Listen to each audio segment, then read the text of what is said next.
there might still be a few people who say like, "Ooh, this is dangerous. I don't want to mess with hormones." What would you say to somebody like that? I mean, like, are they dangerous in any way? Some of them can be. So it is true that, like, in an ideal world, again, you would do like lifestyle, nutritional, and toxicity reducing strategies, which will get you healthier.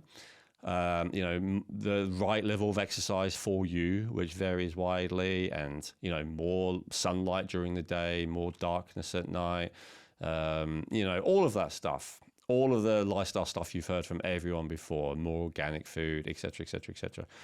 However, the challenge is all the stuff I've just said. First of all, it's going to drop off anyway, no matter how healthy your lifestyle is, to some degree. Maybe it won't drop off as severely as all of the stuff I just said if a person is living optimally. In fact, I'm pretty sure it wouldn't drop as severely if someone is living optimally, but it's still going to drop off.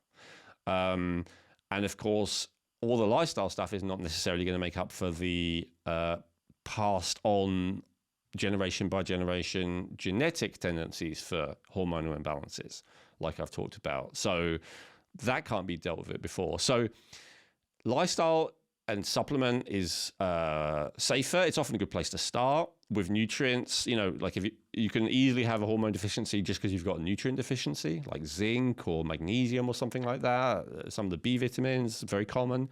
So that's very important as well. But here's the challenge. A lot of people, they just want to feel better now.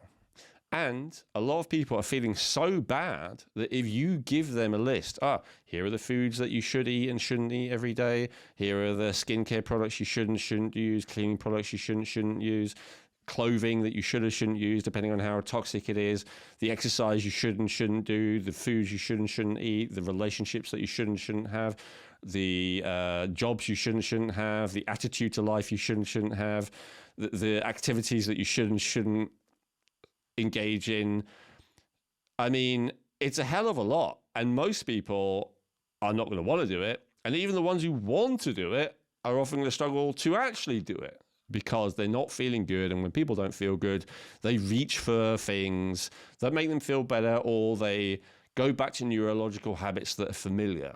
And so even if they're self-destructive, even if they're getting involved in abusive dynamics with people or traumatic situations or all of that stuff, if it's familiar, often people go to it. So it's I've asked hormone doctors this question, and they offer, the best answer I heard is like, it can be, but it's nowhere near as dangerous as staying as you are.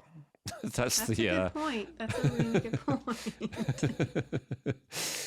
Depending. Now, there are a couple of them that you really have to be careful with. So, we'll go through one at a time, and I'll address how safe they are. But in general, yes, messing with your hormones is a bad idea and is dangerous. But you know what messes with your hormones?